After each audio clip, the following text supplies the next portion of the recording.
Hi, Adam Aarestad, agronomist with Golden Harvest. And I want to talk to you today about a soybean disease called Phytophthora root rot. Phytophthora root rot is a water mold. It's a fungus that survives in the soil by producing what are called oospores. And those oospores, when the soil gets moist and saturated, produce sporangia, which then release, interestingly, zoospores, which can swim, and they swim through the soil and they find roots of soybeans. The roots emit a chemical that attracts these zoospores, and then they can infect a soybean plant.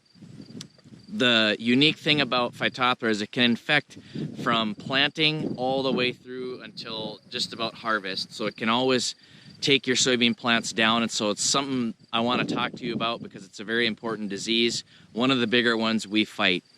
So since it can infect season long, there are a few things we can do. Phytophthora is a disease that can be helped by a seed treatment early season. So the seed treatment will protect that seedling for a while and help with stand establishment. But later in the season, typically in late July or more often in August, we start to see plants starting to wilt and die. And that's what we call late season Phytophthora. And there's not a lot we can do to manage that other than picking tolerant varieties or varieties with gene resistance or just overall good field tolerance. And so I want to show you some examples of the difference between Phytophthora and how it can look between varieties, because it's very and a very important decision if you do have soils that are prone to it, which are heavier soils with low, poorly drained areas or areas with compaction.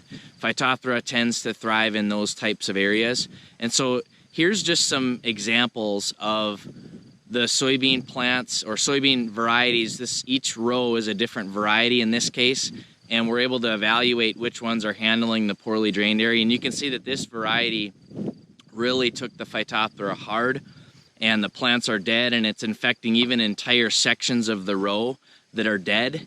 And you can see how it died some time ago, and now this area is not producing anything. So we definitely see some yield loss if you have a variety that's very susceptible.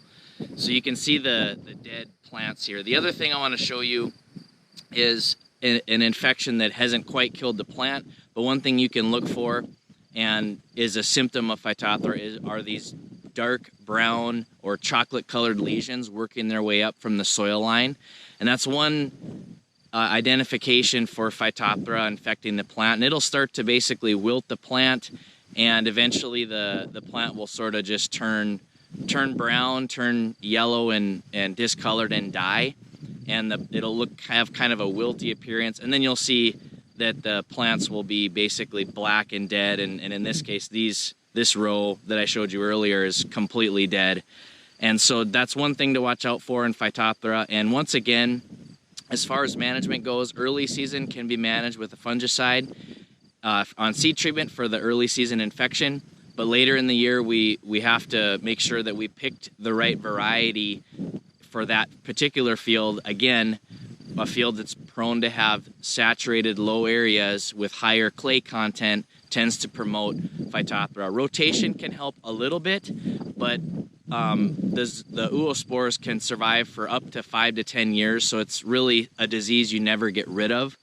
But one thing we can do is do the variety selection and do our best to try to mitigate those the disease pressure and how fast it blows up. And rotation helps slightly, but if you go beans on beans, you can really see Phytophthora flare up if the conditions are right.